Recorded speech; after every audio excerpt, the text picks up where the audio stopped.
Howdy mates, here we are. Here's just a shorter part 2 video, snippet, whatever you want to call it. Now we're a bit closer to the singing tower. I know we have some live oaks in the way, but yeah, you can see, here it's very accommodating in terms of who can come here. Because, in my last video, how I talked about how the Olmsted family wanted to make nature more accessible. Prior to their practices, parks were mostly only available to those who were wealthy. And that being said, they wanted to change that. Because quite honestly, parks should be accessible to anyone, no matter what their monetary status is. I think a lot of us treat as if nature is a whole separate entity, but really we are nature. Because we need it more than anything. I think I had a stinging fly on me. Because really, without nature, we would not survive. And thus, really, it's a part of us. And for another, our fingerprint, the fingerprint looks practically identical to looking at the tree rings in a cross section. It's always an analogy I like to use, and I don't think that's a surprise. It makes sense. But my last video, how I was talking about the fact that the singing tower is a carillon, what makes it fascinating is a carillon is very similar to that of a keyboard. But the thing is, or the difference is, yeah, they both involve keyboards. But the thing is, each particular string of a carillon connects to a different bell. So that striking sound that you hear, that is when the clavier hits the bell itself. So that's what you're hearing as a result. That clinging, more or less. But given that there's up to 60 bells, that's a lot. And it's all stored in the upper levels of the tower itself. Now it is said, too, that when it comes to carillons, there's only a select few that may be found throughout the world. Really, the origin of carillons came from Europe originally. I believe it was France. It's where some of your most original carillons are located. There's actually one in my home state. Some of you probably already know about it. It's in Dayton. It's Dayton Carillon Historical Park. Same thing.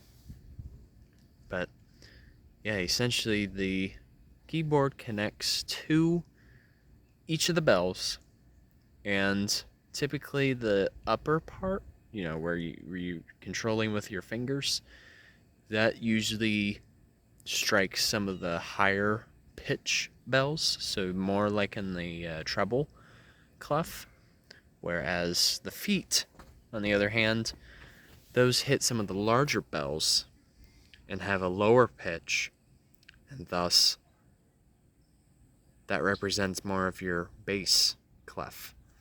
So there's a lot going on. And typically, the name of the person who plays such an instrument, they're called a carillonneur. And oftentimes, before they advance to playing a carillon, they already know how to play a piano. Because, you have your piano, basically the Carillon is the next step up. Because really, when it comes to playing such an instrument professionally, you have to know the timing very well. Because the thing is, bells, oftentimes, they can carry out a particular pitch for a long time. And they have to know that. Now, within this tower, there actually is a practice chamber that allows a Carillonneur to improve their craft. But as I was illustrating in my last film, you can see those colors are a bit more apparent. You see that more of that pink, that's your marble, whereas beside it, right through here, that's more of your limestone. It's a very detailed sculpture. I mean, this stands about 200 feet tall, and you see that ceramic towards the top of the tower? Quite neat, actually. They actually represent different periods of the Bible. So if you look at the center of the frame, that is Adam and Eve.